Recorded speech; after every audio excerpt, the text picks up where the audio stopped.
All right, today we're jumping into the story of King Solomon. And let me tell you, his life is one of the all-time great lessons on the difference between knowing the right thing and actually doing it. It all kicks off with a single choice, a choice that would shape an entire kingdom. So let's just start with a question for you. Really think about it. If you were offered literally anything you wanted, money, fame, power, a super long life, what would you pick? Your answer kind of gets to the heart of what you value most, right? So let's get into it. The story of Solomon doesn't start with some all-powerful, confident king. Nope, it starts with a young guy who's facing a totally overwhelming job and a choice that's going to set the stage for everything that follows. Can you even imagine the pressure? He's taking over the throne from his dad, King David, a total legend, a warrior, a giant in every sense of the word. Solomon felt this immense weight, and, he was humble enough to admit he was in way over his head.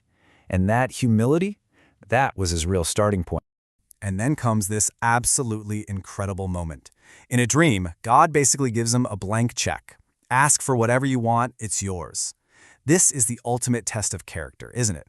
When you can have anything, what do you truly deeply want? And this is what is so amazing. Solomon doesn't ask for cash. He doesn't ask to crush his enemies or to live forever. He asks for wisdom. He asks for a discerning heart so he can lead the people well and know the difference between good and evil. And this request was so selfless, it pleased God so much that he gave Solomon not only the wisdom he asked for, but all the other stuff, the wealth and the honor that he didn't. Okay, so what does this legendary wisdom actually look like when the rubber meets the road? Well, let's turn to its most famous test case, a real high-stakes drama that played out right in his courtroom. So here's the setup, and you can see just how brilliant this was. He's got an impossible situation on his hands. 2 women, 1 baby, 0 evidence. It's a total stalemate. So his solution? He gives this shocking order to cut the baby in half. But this isn't about cruelty. It's a genius-level psychological test. It's designed to cut through all the lies and get straight to the heart. The fake mom, driven by jealousy, is actually okay with this horrifying solution. But the real mother's love is so strong, she'd rather give up her child than see it harmed. And boom, just like that, the truth comes out. And this is the key. Solomon's wisdom wasn't just about being smart or clever. It was about discernment. It was this incredible ability to see past all the noise and really understand what makes people tick. Their love, their jealousy, their selfishness. And man, that is a lesson that never gets old. And this wisdom, it didn't just stay locked up in the courtroom. It became the very foundation for a golden age for the entire nation. We're talking about unprecedented peace and prosperity. Look at this. Under Solomon, the kingdom just flourished. Trade routes opened up, money was flowing in, the borders were safe. And the crowning achievement of it all was building the magnificent temple in Jerusalem, which became this incredible symbol of their national identity and their faith. This was wisdom you could see and touch, built right into the fabric of society. But, and this is a huge but, the story doesn't end there in that golden age. This is where it shifts and becomes a really powerful warning. Because even though he was the wisest man on earth, Solomon's life took a really tragic turn.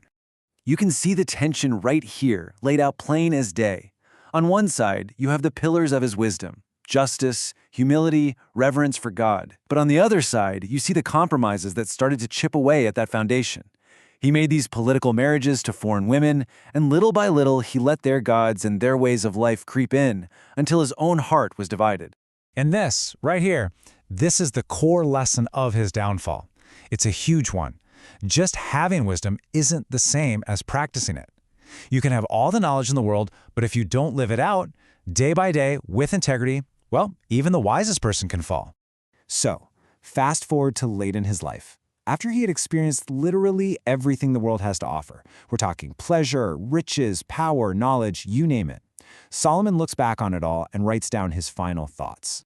This is his final verdict on life. He tried everything, he chased everything, and he realized that it's all meaningless. It's empty if it's not anchored to God. The beginning, the middle, and the end of all wisdom, he says, is to live with reverence for God and to follow his path. So why are we talking about this ancient king today? Why does his story matter so much right now? Well, because the challenge he faced is the exact same one we face, maybe now more than ever. Think about it. We are drowning in information. We have more facts, more data at our fingertips than any human beings in history. But information isn't wisdom. Information is knowing what happened. Wisdom is knowing why it matters. Information is just facts and figures. Wisdom is judgment. It's discernment. And while information is everywhere you look, true wisdom, that's still incredibly rare. So we end up right back where we started, with a question. In a world that's saturated with knowledge, Solomon's story is this powerful challenge to all of us to look for something deeper. It's not about how much you know, it's about how you live. So the question for you is, where will you find your wisdom?